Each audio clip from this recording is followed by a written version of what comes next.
Muy bien, buenas noches, damas y caballeros. Muchas gracias por asistir a la segunda edición de este foro.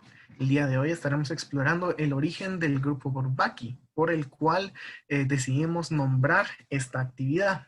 El día de hoy tenemos a Juan como presentador. Esta es la primera parte de la historia de este icónico grupo dentro de la historia matemática del siglo pasado. Así que los dejo en manos de nuestro presentador. Muchas gracias, Juan. Bueno, gracias, José. Bueno, primero solo un par de anuncios. Como dijo Lucha, me llamo Juan Lortigua, soy alumno de tercer año de la licenciatura en Matemática Aplicada de la Universidad del Valle. Bueno, la idea era, un segundo anuncio, es que originariamente teníamos la intención de hacer un foro en el que cada uno de nosotros se repartiera un integrante de Bourbaki y presentarlos aquí en unos cuantos minutos. Lo único es que ayer, mientras hacíamos un pequeño ensayo, nos dimos cuenta de que era probablemente sería de mucho interés para ustedes también conocer un poco más sobre la historia general del grupo.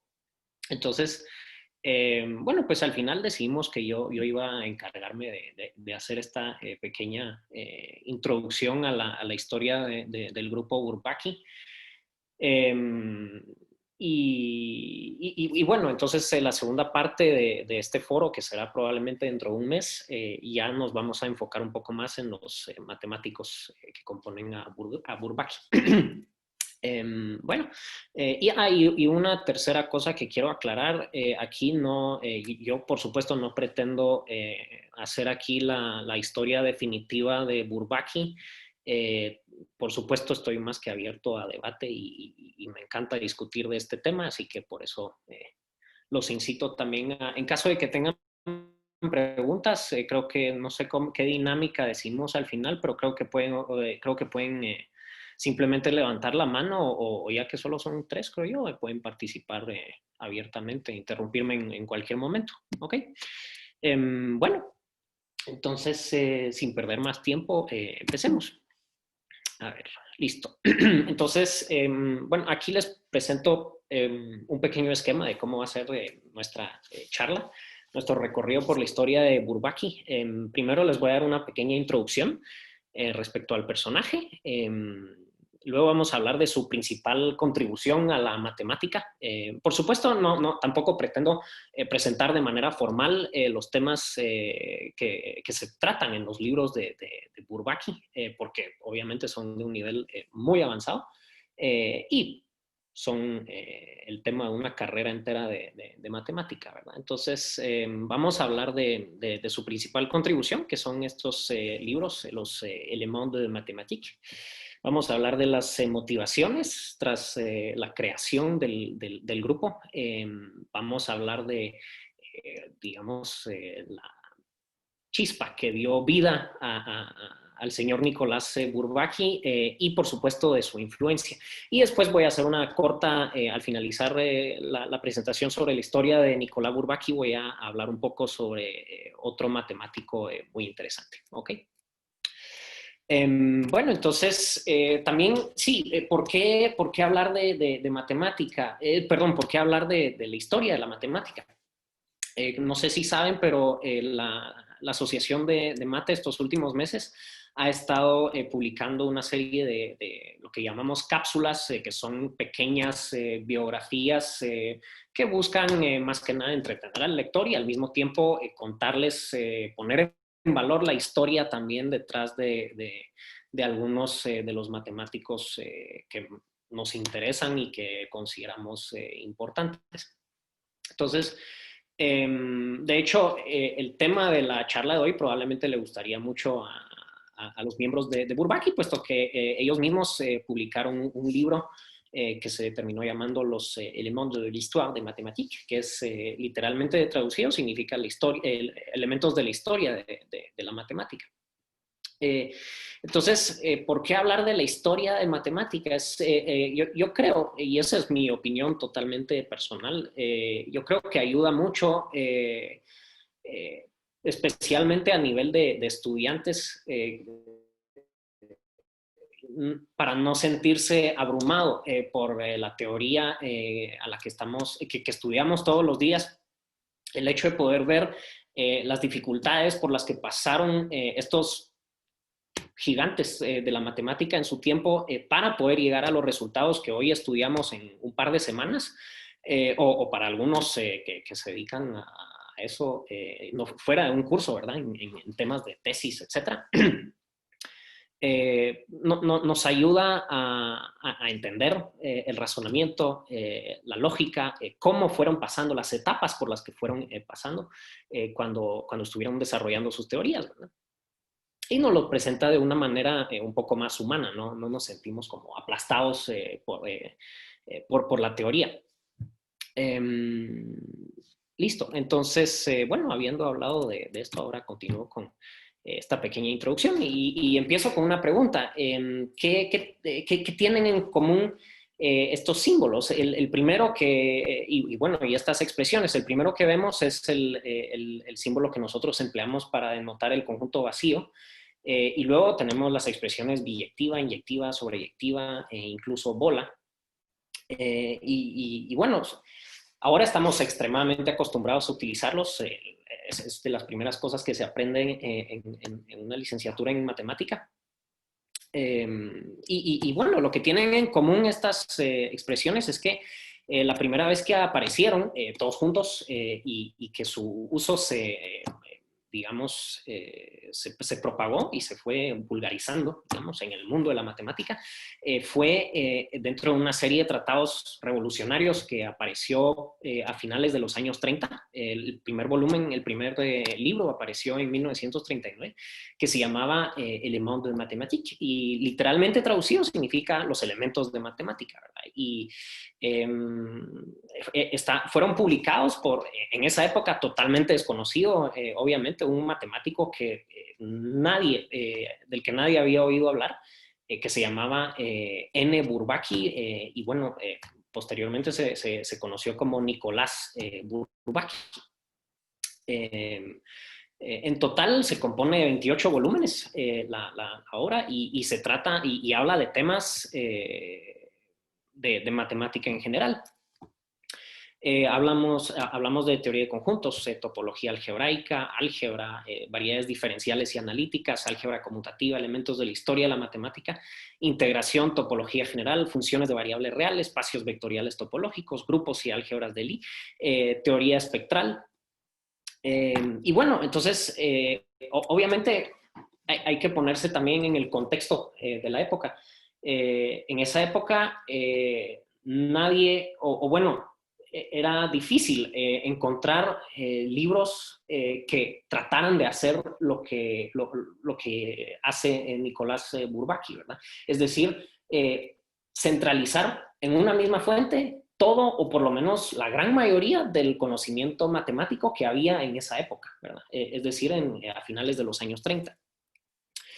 Y entonces, ¿por qué se consideraban revolucionarios en esa época? Es porque, bueno, hoy en día estamos todos acostumbrados, como estudiantes de matemática, al formato, digamos, axiomas, definiciones, teoremas, y obviamente demostrar los teoremas a partir de los axiomas y definiciones que se plantearon al inicio, o de teoremas que se demostraron anteriormente. Ese orden, ese rigor, digamos, no era común, o no estaba tan estandarizado, digamos, en esa época, en todos los países y en todas las escuelas incluso.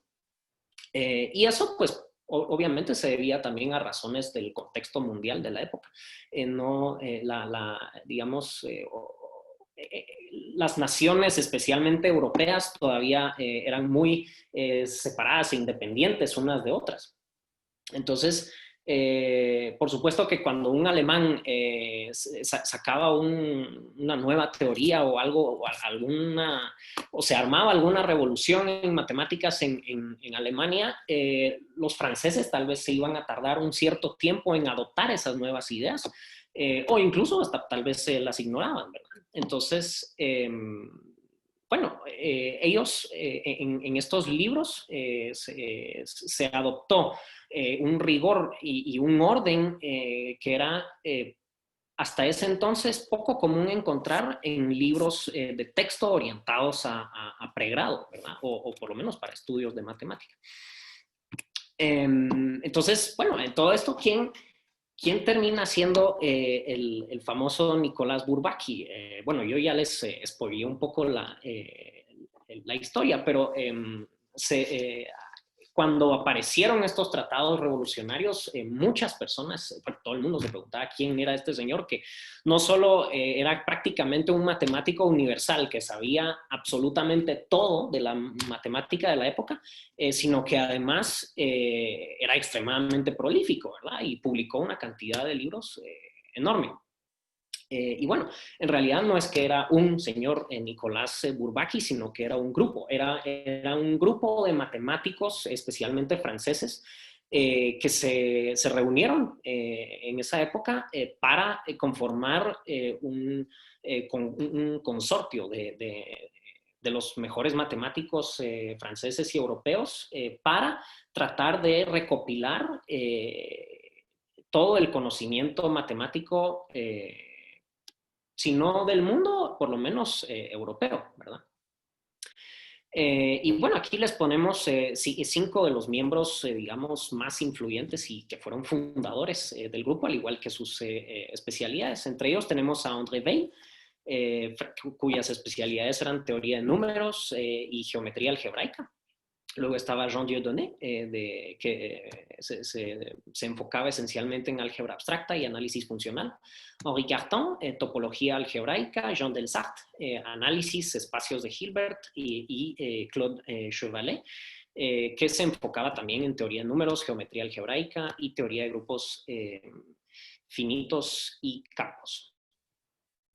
Entonces, ahora hablemos también un poco de las motivaciones, o sea, ¿por qué de repente estos señores decidieron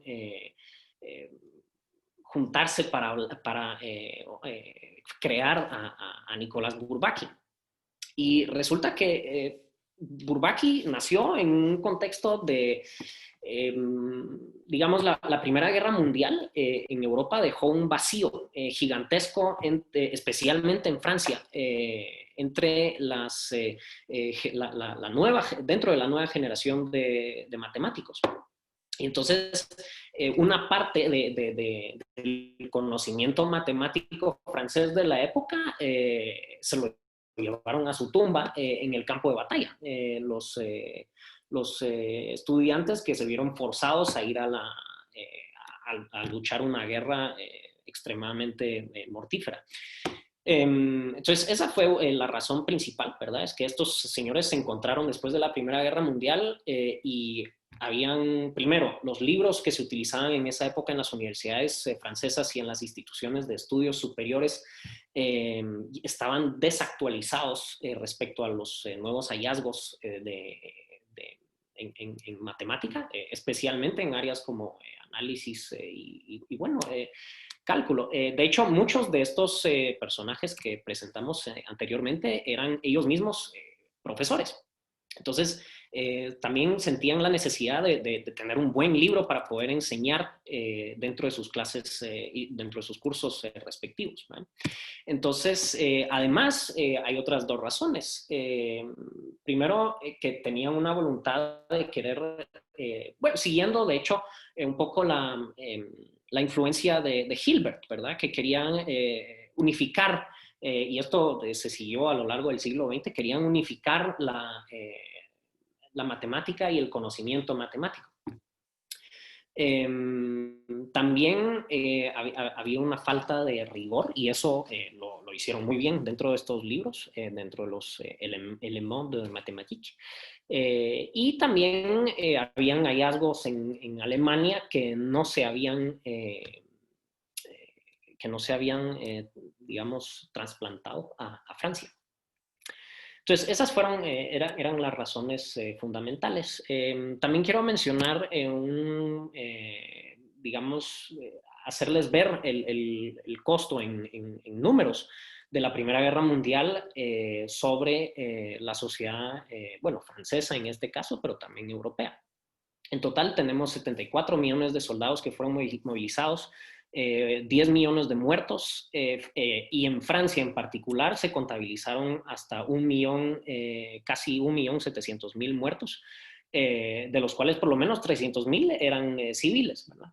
Y además de eso, otros 4 millones de heridos en el campo de batalla. Entonces, hay que tomar en cuenta también un factor, y es que en Francia, especialmente por, digamos, su historia, la participación ciudadana, aún hoy en día, diría, digamos, es algo extremadamente fuerte y serio. Entonces, bajo ninguna circunstancia iban a permitir que alguna parte de la sociedad, ya sea por razones económicas o sociales, fuera excluida de tener que participar en el esfuerzo de guerra, ¿verdad? Todos los franceses ciudadanos en capacidad física tenían que participar en el esfuerzo de guerra. Y entonces eso implicó que incluso estudiantes de matemáticas, estudiantes de matemática, académicos, investigadores, etcétera, tuvieron de alguna manera que participar durante la Primera Guerra Mundial. Entonces eso pues les muestra que y también los jóvenes matemáticos pues terminaron muriendo en el campo de batalla. Y como prueba les muestro una foto de un matemático francés que se llamaba Gaston Juliat. Él pues es conocido especialmente por sus trabajos en los conjuntos que llevan su nombre. Y como pueden ver, no sé si ven mi cursor, pero él de hecho perdió la nariz completamente durante la Primera Guerra Mundial, porque lo habían asignado a un batallón y pues le tocó ir a luchar. De hecho, también cabe resaltar que 2 de sus alumnos doctorales fueron burbaquistas, ¿verdad? Ese terminó siendo el nombre que se daban los miembros del grupo, ¿no? Aquí tengo la lista ya completa de los miembros fundadores del grupo. Entonces tenemos a André Weil, Jean Dieudonné, Jean Delsart, Henri Cartan, Solem Mandelbrot, Jean Coulon, René Possel, Charles Eresman y Claude Chevalet. Y aquí les tengo también esta foto en donde los pueden ver en orden. Se los muestro de izquierda a derecha parados. Tenemos a Henri Cartan. Este es René de Possel. Aquí está Jean Dieudonné. Este es André Weil. Este señor no era miembro del grupo Bourbaki, aparece en la foto y lo investigué y dicen que simplemente es un biólogo, pero bueno, es interesante ver que tenían amigos también de otras disciplinas. Este señor se llamaba Mirla, pero tampoco era miembro del grupo. Luego está Claude Chevalet y finalmente Solem Mandelbrot. Ok. Bueno, y sí, entonces, ¿de dónde les salió la idea de hacer el famoso Bourbaki? Y en realidad muchos de los miembros de la escuela normal, bueno, sí, escuela normal superior, perdón, muchos miembros del grupo Bourbaki estudiaron ellos mismos en la escuela normal superior, que es una escuela de mucho prestigio, de la que les voy a hablar con un poco más de detalle después. Francesa, y bueno, en esa escuela, como muchas otras instituciones educativas que tienen mucho tiempo de existir, tienen, o por lo menos tenían, cierta tradición de hacerse bromas, pero con cierto grado intelectual, ¿verdad? Entonces, resulta que la primera vez que alguien se hizo pasar por un tal Bourbaki entre las filas de esa escuela fue en 1923, cuando un alumno pretendió ser un profesor de apellido Holmgren e incluso se disfrazó, etc. Y presentó la prueba de un supuesto teorema Bourbaki, ¿verdad? Que obviamente era totalmente falso, erróneo, pero lo hizo de manera suficientemente sutil como para pasar relativamente desapercibido, ¿verdad? Entonces, bueno, la broma fue aceptada, adoptada y probablemente fue lo que terminó inspirando a André Weil, Jean Dieudonné y a los demás para nombrar a su consortio, ¿verdad? Entonces, de hecho, Bourbaki como tal no es un apellido inventado, sino en realidad viene de un general del ejército de Napoleón III, que participó en la guerra de 1870. Y este señor se llamaba Charles Denis Bourbaki, aquí lo tienen. Y resulta que muchos de los alumnos de la Escuela Normal Superior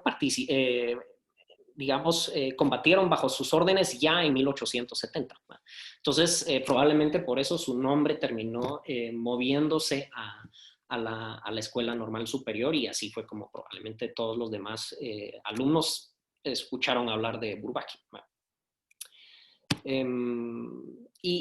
Bueno, sí, también algo genial que había en el grupo Bourbaki es que no solo eran matemáticos extremadamente serios y disciplinados y también extremadamente, muy conocedores de sus temas particulares, sino que además eran extremadamente apasionados por lo que estaban haciendo, se tomaban extremadamente en serio la leyenda de Nicolás Bourbaki, y hasta iban a punto de hacer publicaciones, además de los libros, por supuesto, pero en los periódicos sobre la vida privada, entre comillas, de Nicolás Bourbaki. Dos ejemplos que les tengo aquí son primero el anuncio de la boda de Nicolás Bourbaki y la aplicación, cuando ellos, creo que no sé si, no les tengo la fecha exacta, pero creo que fue después de la Segunda Guerra Mundial. Ellos, como Nicolás Bourbaki, mandaron una falsa aplicación a la American Mathematical Society en Estados Unidos para volverse miembros, ¿verdad? Y bueno, pues obviamente como ya el rumor corría de que en realidad eran un grupo de matemáticos y no solo una persona, la aplicación pues fue denegada, por supuesto. Pero bueno, son bromas que les gustaba hacer, y probablemente ese ambiente bromista viene incluso ya de la época en que todos eran alumnos de la Escuela Normal Superior, ¿verdad? Entonces, como esta presentación que les estoy haciendo es, digamos, está diseñada como para acompañar también el texto de la cápsula sobre Bourbaki, fue la primera que se publicó, y para complementar ese texto y más o menos mostrarles también cosas que no pude incluir en la cápsula. Y una de ellas que realmente me fascinó, por lo menos, y de hecho yo creo que mientras es extremadamente divertida, y yo creo que mientras más entiende uno y más sabe uno de matemática, más divertido se vuelve esta publicación, ¿verdad? Entonces, aquí les tengo el anuncio de la boda de la hija supuesta, ¿verdad? Totalmente falsa, no existió, de Nicolás Bourbaki, que se llamaba Betty. Entonces, esto obviamente no lo pude incluir en el artículo, solo la mencioné, pero aquí se las tengo en francés y mi idea es, se las voy a leer y la voy a ir, por supuesto, en español, traducida para que entiendan. Y entonces tal vez la vamos a leer una vez o dos veces para ir viendo una primera vez de seguido y la segunda vez para que vayamos viendo algunos de las partes divertidas de este pseudo anuncio de bodas de la señorita Betty Bourbaki, ¿verdad? Entonces, traduciendo, por supuesto hice unas cuantas modificaciones para que se adapte al idioma español, pero más o menos va así. Entonces, empieza aquí arriba a la izquierda, diciendo, bueno, el señor Nicolás Bourbaki, miembro canónico de la Academia Real de Moldavia, gran maestro de la Orden de los Compactos, conservador de uniformes, Lord Protector de los filtros, y la señora nacida bajo el nombre de Biunívoca, tienen el honor de informarle de la boda de su hija Betty, con el señor Héctor Petardo, administrador delegado de la Sociedad de las Estructuras Inducidas, miembro diplomado del Institute Class Field Archaeologists, secretario de la obra de finanzas de Lyon. Y ahora tenemos la segunda parte, que es lo que dicen ahora los papás del señor Héctor Petardo. Entonces dice, el señor Erzat Stanislas Pondicherry, complejo de recubrimiento de primera clase jubilado, presidente de la Casa de Rehabilitación de los Débilmente Convergentes, caballero de las 4U, gran operador del grupo hiperbólico, caballero del orden total y de la media dorada, LVCCHLC, y la señora nacida bajo el nombre de compacta en sí misma, tienen el honor de hacerle saber de la boda de su pupilo Héctor Petardo con la señorita Betty Bourbaki, antigua alumna de la Escuela de los Bien Ordenados de Besse. Y luego continúa, recibirán el isomorfismo trivial del padre Adik de la orden de los diofantinos en la cohomología principal de la variedad universal del 3 de Carton del año 6 de la hora usual. El señor Módulo, asistente simple de la Grassmanniana, lemas cantados por la Scholia Cartanarum, el fruto de la limosna será dado en su totalidad al asilo de los pobres, abstractos, y se cerciorará la convergencia.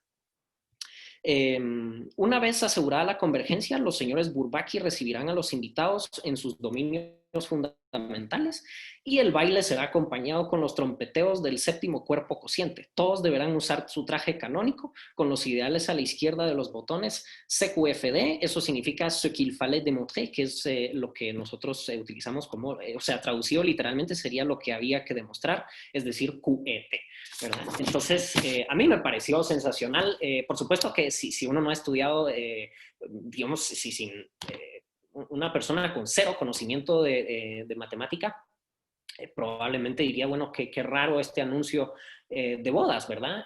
Pero en realidad, como les dije, si mientras más sabe uno de matemáticas, especialmente a un nivel avanzado, más divertido se vuelve este falso anuncio de la boda de Betty Bourbaki, ¿verdad? Entonces, solo un par de cosas que me parecieron divertidas aquí. Por supuesto, bueno, supongo que aquí todos los presentes han llevado por lo menos el curso de mate discreta o el de teoría de conjuntos. Aquí, por supuesto que Moldavia es un país totalmente ficticio, no existe, es una mezcla entre Polonia y algún otro país del este de Europa, pero es donde supuestamente vive Nicolás Bourbaki, ¿no? Y entonces luego habla de el orden de los compactos. Los compactos obviamente son una referencia a los conjuntos compactos que se estudian en topología, análisis, etc. Y bueno, algunos otros es, por ejemplo, me estoy brincando muchos, por supuesto, pero es para darles una idea. Aquí hablan del isomorfismo trivial, obviamente, concepto que todos vimos en álgebra abstracta. Aquí habla del el padre Adik, en realidad se refiere a los números p-ádicos, es un concepto que se ve en teoría de números. Y el orden de los diofantinos, pues por supuesto, ¿verdad?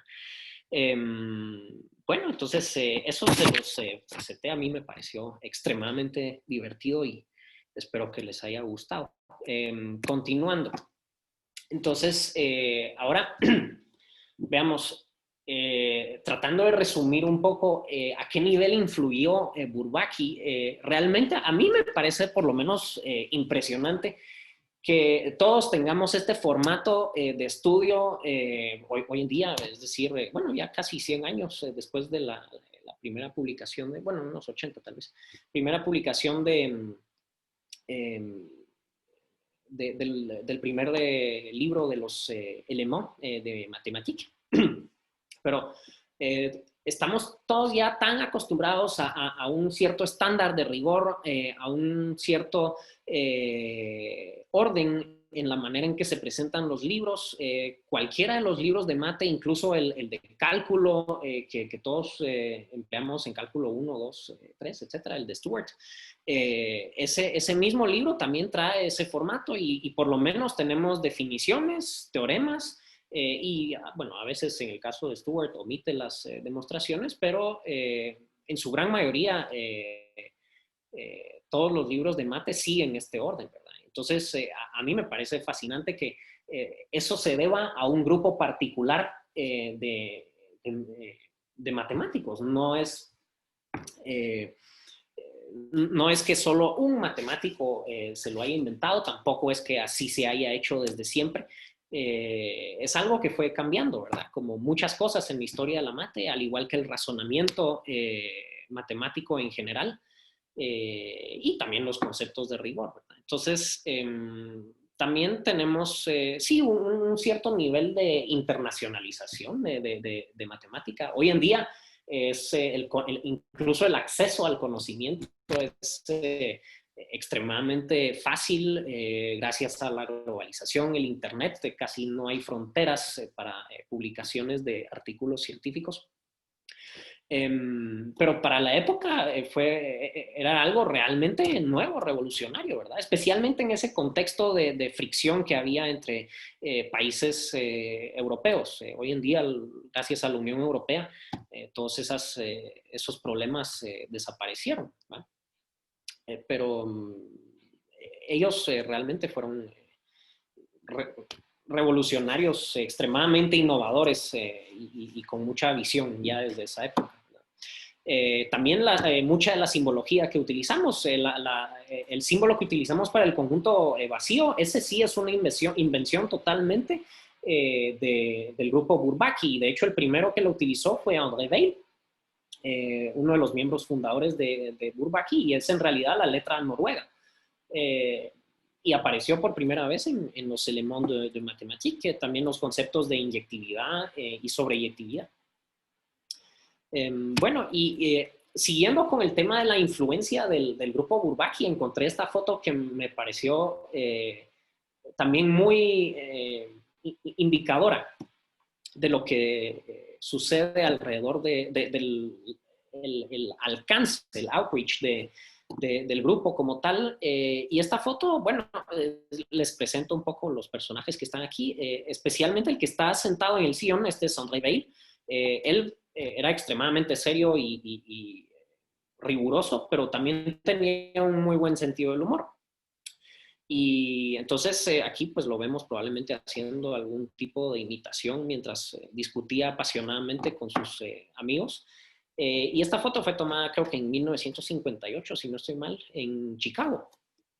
Y lo que tiene de interesante esta foto es que el señor que está aquí, de camisa blanca, justo abajo, o sea, sentado en el piso, a la par de André Weil, es nada menos que Serge Lang.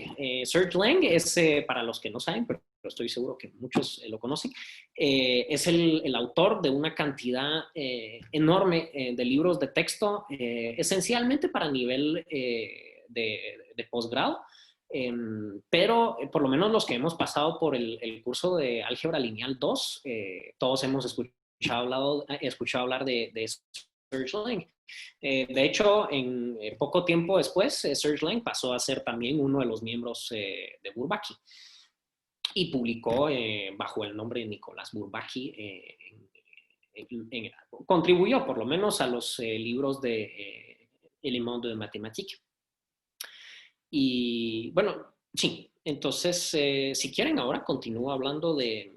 Sí, solo les menciono una broma que me acabo de recordar, es que parece, el chiste va de que los miembros, o por lo menos Nicolás Bourbaki, dejó de publicar libros cuando se dio cuenta de que Serge Lang en realidad era solo una persona. Y en realidad lo dicen, y es divertido porque por lo prolífico que fue Serge Lang también, comparado también con el grupo Bourbaki.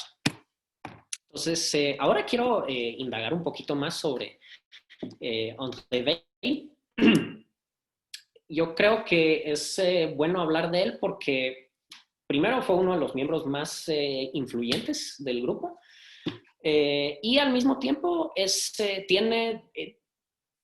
hay otra, digamos, ¿cómo decir? Hay otra conexión entre el grupo de los Bourbaki y otra demostración de un teorema súper importante que se hizo al final del siglo XX.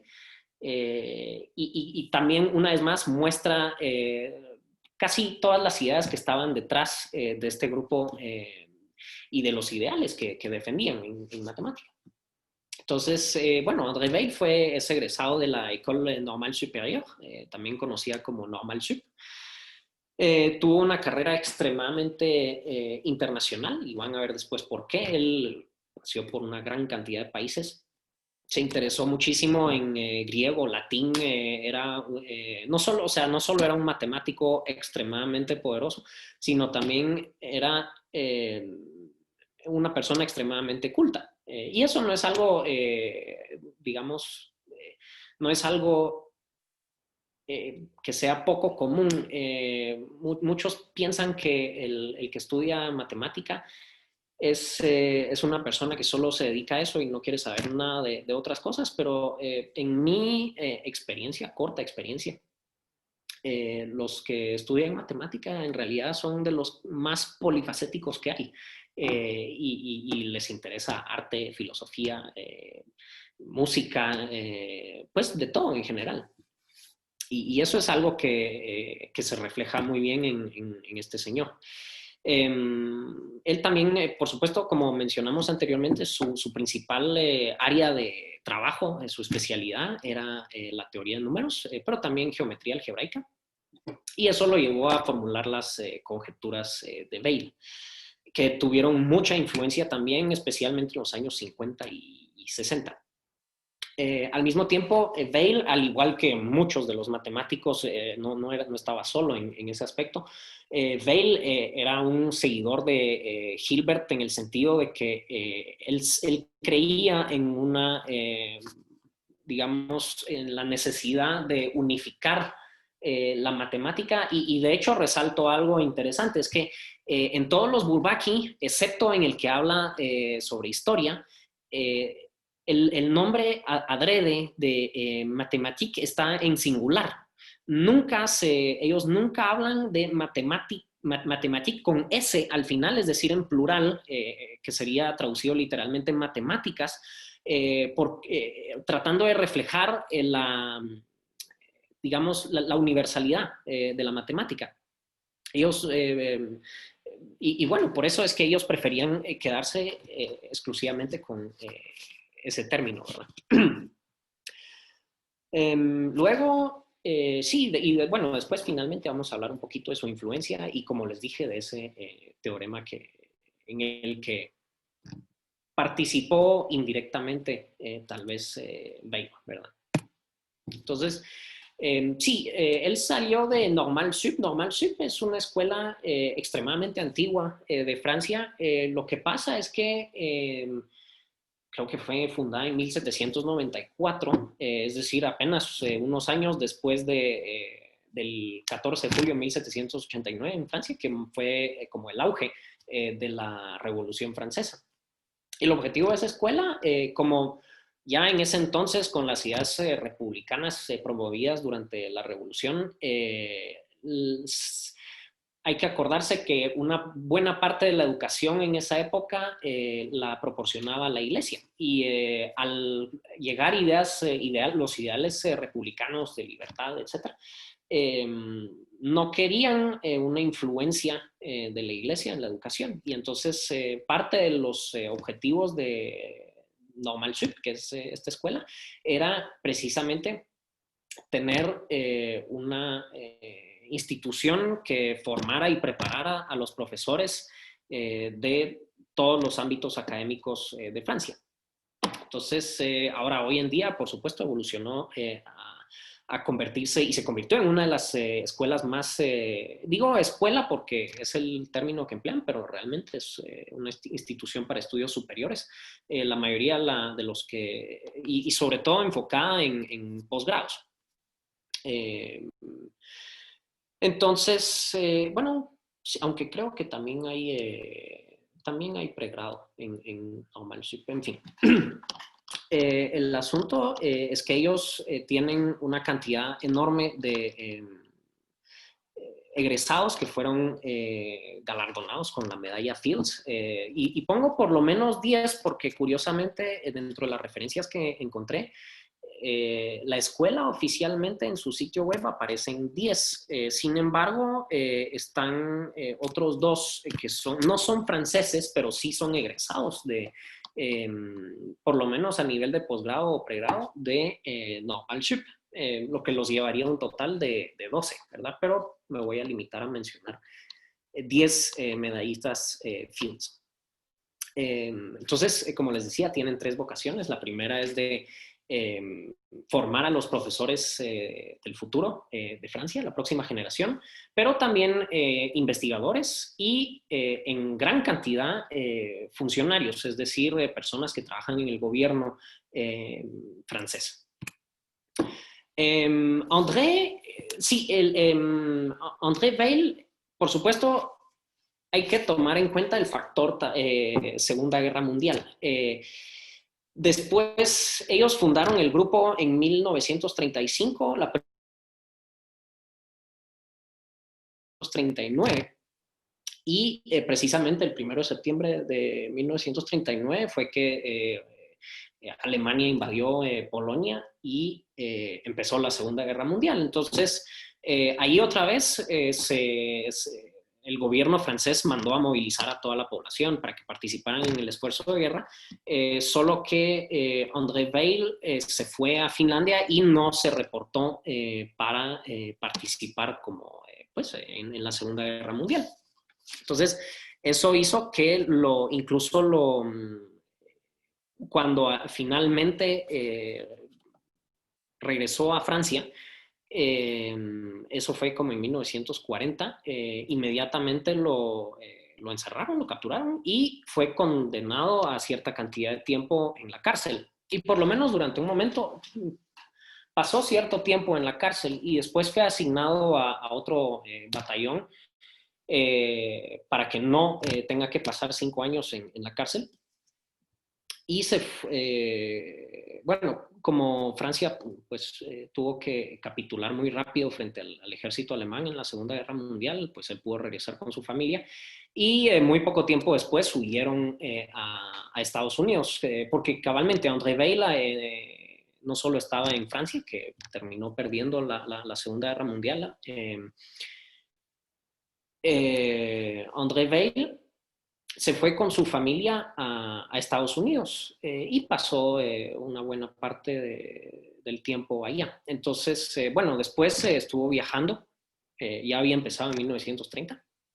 Él fue profesor, apenas tenía 23 años, creo yo, cuando llegó a India, y fue profesor en India, en Estrasburgo, en Sao Paulo, finalmente en la Universidad de Chicago y después creo que fue la coronación de su carrera cuando fue nombrado, ingresó al Instituto de Estudios Avanzados de Princeton el 58 y fue nombrado profesor emérito en 1976. Aquí les enuncio unas pocas de las contribuciones de André Weil. Su área de especialidad era esencialmente teoría de números y geometría algebraica. Y esto, como les mencionaba, lo llevó digamos, establecer lo que pasó a llamarse las conjeturas de Weil. Además, esto fue cuando él proporcionó una prueba del teorema de Riemann-Roch y también hizo contribuciones para, por lo menos, demostrar un caso particular de la hipótesis de Riemann, y de lo que investigué es para el caso de funciones Z en cuerpos finitos.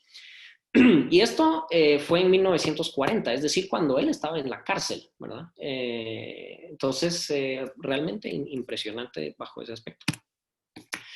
Sí, y ahora les hablo un poco también del otro legado que cuando estuvimos haciendo la cápsula número 2, siempre la publicación que les mencionaba, esta fue sobre Fermat y, por supuesto, el último teorema de Fermat. Y cuando estuvimos averiguando un poco sobre el proceso que llevó a la demostración del último teorema de Fermat, volvió a aparecer André Weil. Y realmente no me lo esperaba en lo absoluto. porque la demostración del último teorema de Fermat, su base, o bueno, se basa en la conjetura de Shimura-Taniyama. Lo que quiero mencionar también es que André Weil creía mucho, y creo que eso se transfirió a los ideales del grupo Bourbaki durante toda su existencia hasta ahora. Él creía mucho en, digamos, el hecho de que lo que ahora en investigación en matemáticas se utiliza mucho y recientemente pues ha sido utilizado en muchas contribuciones para demostraciones en matemática. Y es el hecho de que una rama de la matemática se puede utilizar para demostrar teoremas de otra rama de la matemática. Y lo que hace la conjetura de Shimura-Taniyama en su, digamos, básicamente es establecer una relación entre la teoría de números y la topología. Entonces, cuando... Sí, bueno, resulta que André Weil siempre en su... para teoría de números participó en un simposio en 1955 donde se encontró con Yutaka Taniyama, que es uno de los dos que mencioné anteriormente. Resulta que en otros ámbitos, esta conjetura también se conoce como la conjetura de Shimura-Taniyama-Weil, porque, y ahí todavía no, digamos, es parte de mi opinión, parte de lo que he podido investigar, hay claramente una influencia fuerte de Weil que permitió o que originó la conjetura de Shimura-Taniyama. Entonces, bueno, después lo que sucedió es que en 1986 se demostró que había una relación, y esto lo hizo este señor Ken Ribet, que si se podía demostrar, él no demostró la conjetura de Shimura-Taniyama, sino él dijo, si la conjetura es cierta, la de Shimura-Taniyama, ¿veis? Entonces también se cumple el último teorema de Fermat. Bueno, obviamente el último teorema de Fermat, cuando lo estuvimos investigando, a mí me sorprendió porque no es que sea un enunciado extremadamente complicado de entender, y de hecho me permití ponerlo aquí abajo. Y dice la ecuación a a la n más b a la n igual a c a la n, donde a, b y c son enteros, no tiene solución para n mayor que 2, donde a, b y c son diferentes de 0.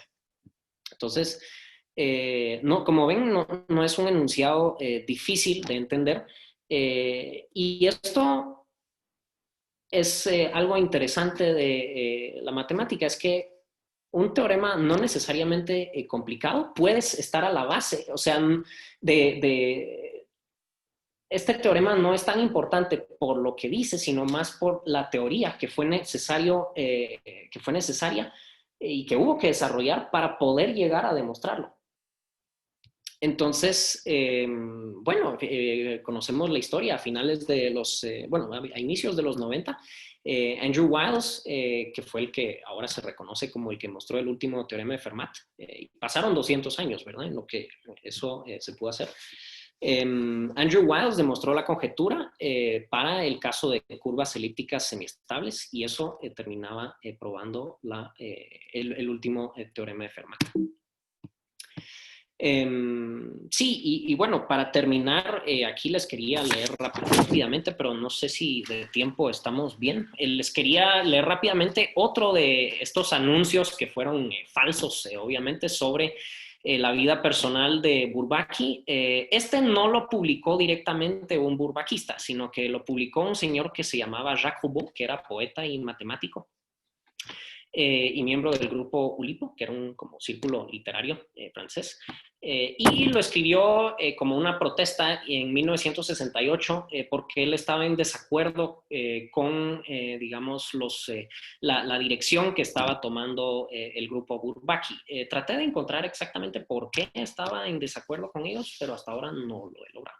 Entonces, bueno, sin perder tiempo, paso a leerles. Pero lo interesante es que, y se los leo porque retoma muy bien el mismo estilo que el anuncio de la boda de Betty, ¿verdad?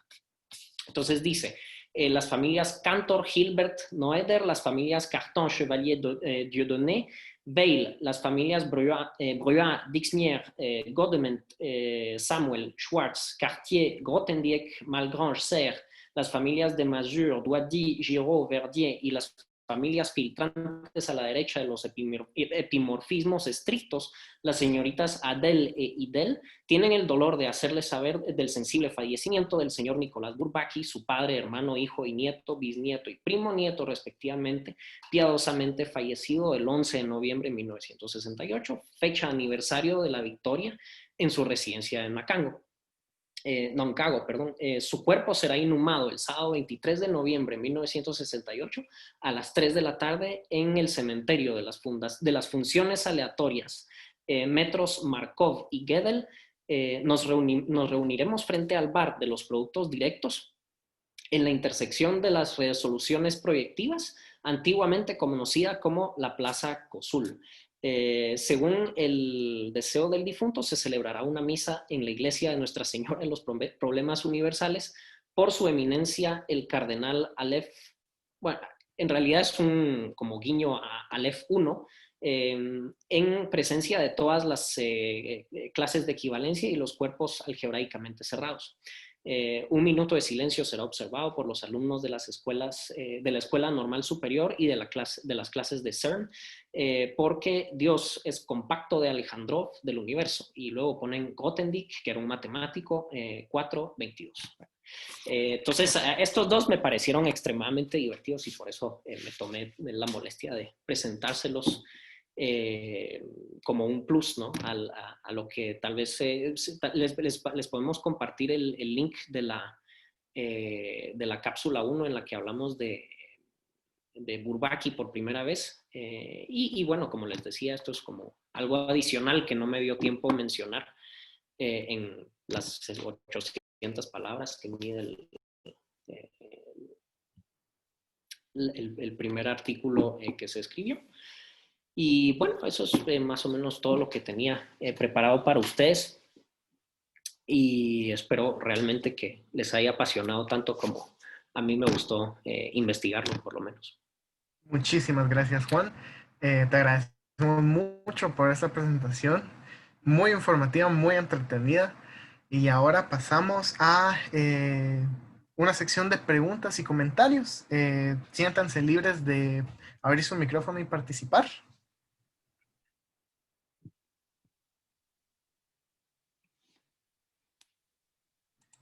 Pablo nos comparte, gracias Juan, hoy sí me reí un montón. Pues me alegra, eso es lo genial, que hayan... Buenas, solo Sí. para, ahorita ya me doy cuenta porque es que a Juan no le da tiempo de hacer las cosas. Se la pasa investigando. Sí. Pero lo felicito, me gustó mucho. Gracias, gracias. Pues estoy aún más contento que les haya gustado en particular, porque como mencionaba, o sea, este grupo eran no solo, o sea, se ve la pasión que tenían por lo que hacían, y además, pues también esto no lo mencioné, pero ellos tenían un proceso de revisión antes de la publicación de cada uno de los volúmenes de los Éléments de Mathématiques, en el que primero el que, digamos, había redactado una porción del libro, del volumen, lo presentaba frente a todos los demás y después todos los demás criticaban de manera totalmente indiscriminada, sin preocuparse de los sentimientos de nadie, hasta que entonces obviamente después lo volvían a repetir y seguían repitiendo ese proceso de presentarlo, criticarlo, entre todos, hasta que ya todos estuvieran de acuerdo con la manera en que simplemente estaba escrito algún concepto, ¿verdad? Y si cumplía con todos los estándares de rigor que ellos mismos se imponían. Y de hecho, una vez que se reunieron en un hotel para evaluar uno de las nuevas publicaciones que iban a hacer, se armó una pelea tan fuerte simplemente sobre un argumento de cómo iban a presentar uno de los temas, que incluso la gente del hotel llamó a la policía pensando que estaban a punto de asesinar a alguien, ¿verdad? Y bueno, pues eso también muestra que eran gente extremadamente comprometida con todo lo que hacían. Buenas noches. Lastimosamente el horario de las conferencias no nos apoyan, se intersecta con la clase de topología y por eso nos pudimos conectar hasta allá al final, ¿verdad? Entonces ya hablamos con los muchachos de topología que para la próxima vamos a ver si podemos adelantar la clase media hora para poder escucharlos porque suena súper interesante, ¿verdad? Entonces, de lo poco que tuve la oportunidad de escuchar, ya solo con las dos últimas diapositivas dan ganas de volver a verla y veo que la están grabando, entonces vamos a tener la oportunidad de verla completa. Y muchas gracias por poner estos temas sobre la mesa. Y solo un comentario, ¿verdad? Este señor Grothendieck es digno de una conferencia, solo él, ¿verdad? Grothendieck quizás fue el más abstracto de todos, el que avanzó más en temas de correlación entre campos de la matemática y por sus ideas políticas y en contra de decisiones que se tomaban políticamente sobre temas académicos, cuenta la historia y es una cuestión que hay que investigar, de que quemó públicamente alrededor de 5,000 páginas de trabajos no publicados que tenía. Y luego se internó en las montañas en Francia y nunca más se supo de él. No se tiene registro de la muerte ni de entierro, de nada de Grothendieck. ¿De acuerdo? Entonces, solo él ya es toda una historia. Y entonces pongo sobre la mesa que para próximas oportunidades alguien haga una investigación, una presentación de este que quizás es el más interesante de todos los, por su personalidad, el más interesante de todos los miembros del grupo Bourbaki. Y de nuevo, gracias y qué bueno que están haciendo estas actividades. Me alegra que le guste. A todos nos alegra. Grothendieck murió en 2014, dice. Eso está igual que dicen que Hitler murió en no sé cuándo, ¿verdad? Hay que hacer el ADN. Sí, de hecho, creo que él durante un tiempo hasta fue como apátrido, o sea, no tenía nacionalidad, entre comillas. Creo que nació alemán y después terminó siendo francés. Bueno, no sé si alguien más tiene comentarios o preguntas.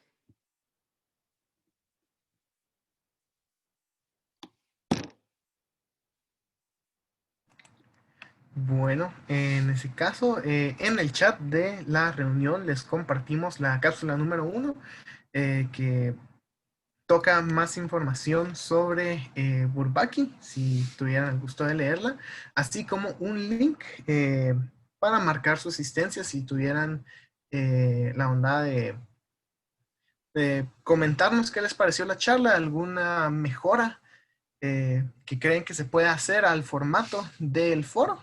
Apreciaríamos mucho sus comentarios. Muchísimas gracias por atender la segunda edición de este foro Bourbaki y que tengan muy buenas noches. Gracias a todos por participar y venir.